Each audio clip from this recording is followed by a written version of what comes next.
Толгойн замыг ард аюушийн өргөн чөлөөтэй холбоох автозамын ажил 73% үргэлжилж байна.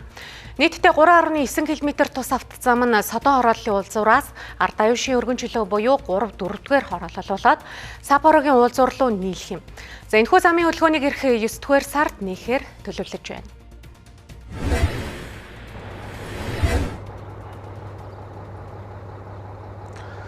Толгойн автозамаас ард аюушийн өргөн чөлөө хүртэл 3.9 км автозамын ажил үргэлжлээд явж байна. Өнөөдрийн байдлаар бол эхний 2.6 км замын өнгө хүчлэлтэй очих хэсгийн өнгө хүчлэлтэй ажил дууссан.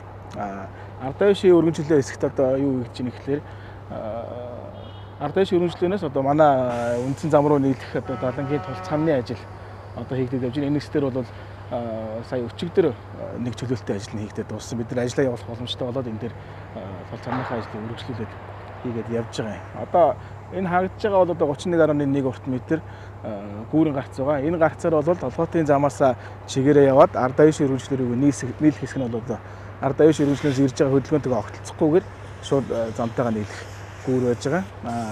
Энэ урт талд бол одоо ухамлын ажил хийж одоо манай замын хүрээнд бол зам 5 гэж нэрлэгдэж байгаа. Энэ нь бол толгойн автозамаас одоо ирж байгаа хөдөлгөөн нь ард аюушийн өргөн чөлөөрөө урагшаага одоо Сапорогийн уулзуурлуугаа нийлэх хэсэг нь уртлын ухамлынхаа одоо хэсгээр хийгдээд явах юм.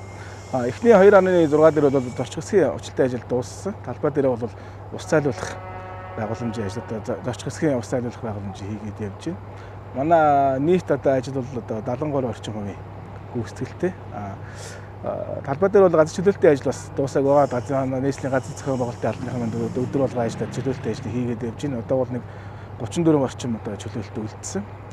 Бидний төлөвлөгөөгөр бол тухайн замаа бол 9 сард багтаагаад нийт хөдөлгөөнийг одоо нээнэ гэж төлөвлөд ажиллаад явж байна.